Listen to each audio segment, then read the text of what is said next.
జీతాలు పెంచాలంటూ సినీ కార్మికులు చేస్తున్న నిరసనలు 16వ రోజుకు చేరుకున్నాయి. ఫిలిం ఫెడరేషన్ ఆధ్వర్యంలో 24 క్రాఫ్ట్స్ కార్మికులు మళ్లీ నిరసనకు దిగారు. అన్నపూర్ణ శివనేకర్ రోడ్డును దిగ్బంధం చేసి నిరసన తెలిపారు. తమ సమస్యలపై మెగాస్టార్ చిరంజీవితో మధ్యాహ్నం సమావేశమవుతామని ఫెడరేషన్ ప్రెసిడెంట్ అనిల్ కుమార్ తెలిపారు. అనంతరం ఫిలిం ఛాంబర్ సభ్యులతో కూడా సమావేశం కానున్నట్లు ఆయన తెలిపారు. 2 రోజుల్లో తమ సమస్యలను పరిష్కరించి తమకు రావాల్సిన 13 కోట్ల పెండింగ్ డబ్బులు వెంటనే ఇవ్వాలని డిమాండ్ చేశారు.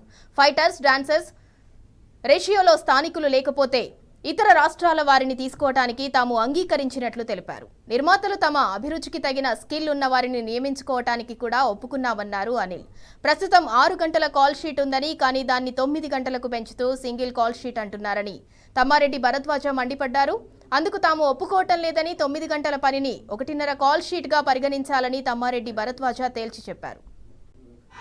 వాళ్ళిద్దరూ మనం ఏంటి, కూర్చోవడం ఏంటి, తీసుకోవడం ఏంటి, వద్దు మనం కష్టపడదాం, వాళ్ళ కూర్చోబెడదాం, మనం చూపిద్దాం, మన స్కిల్లో చూపించి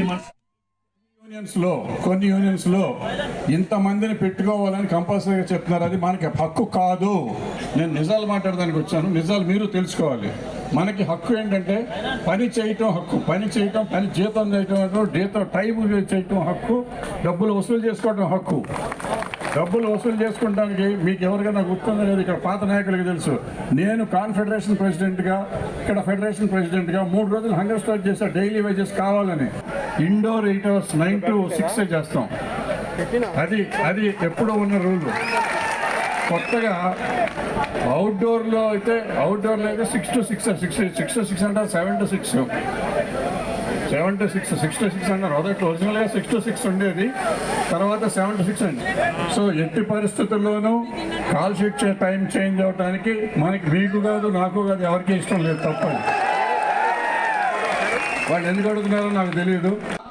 మిగతా పెద్ద మనుషుల దగ్గరికి వెళ్ళినా మీ యూనియన్లో కొందరు ఒప్పుకుంటున్నారంట, మీ నాయకులు ఒప్పుకోవట్లేదు.